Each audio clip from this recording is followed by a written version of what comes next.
السلام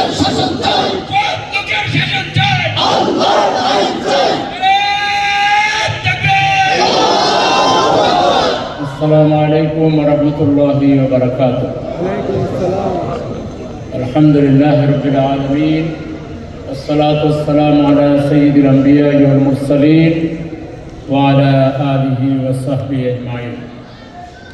আমাদের প্রাণপ্রিয় শহীদি কাফেলা বাংলাদেশ জামাত ইসলামী ঢাকা মহানগরী উত্তরের গুলশান পূর্ব থানা, এটা আমাদের সাংগঠনিক নাম বোঝার জন্য, এটা হলো গুলশান থানার 18 নম্বর ওয়ার্ড, একটা ওয়ার্ড শাখা কর্তৃক আয়োজিত আজকের এই সম্মেলনের সম্মানিত সভাপতি, মহানগরীর মজলিস শুরার অন্যতম সদস্য জনাব অ্যাডভোকেট জনাব জিল্লুর রহমান, মঞ্চে উপবিষ্ট জামাত ইসলামী ঢাকা মহানগরীর 2 জন সহকারী সেক্রেটারি এবং সাবেক শিবিরের কেন্দ্রীয় সভাপতি জনাব ডাক্তার ফখরুদ্দিন মানিক এবং ইয়াসিন আরাফাত ভাই, মঞ্চে উপবিষ্ট অন্যান্য সম্মানিত অতিথিবৃন্দ, সুধীমণ্ডলী, সাংবাদিক বন্ধুগণ, অত্র এলাকার বাসিন্দা,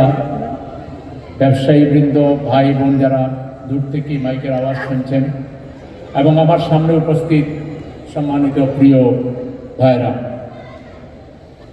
আমরা একটি নতুন বাংলাদেশে বসবাস করছি। তার বয়স 6 মাস হয়ে গেছে, গতকালকে 6 মাস পূর্তি হয়েছে, আজকে 6 মাস 1 দিন। এই বাংলাদেশ পেতে গিয়ে আমাদের এই জাতিকে অনেক বড় ত্যাগের সম্মুখীন হতে হয়েছে। কি পরিমাণ জুলুম নির্যাতন করা হয়েছে।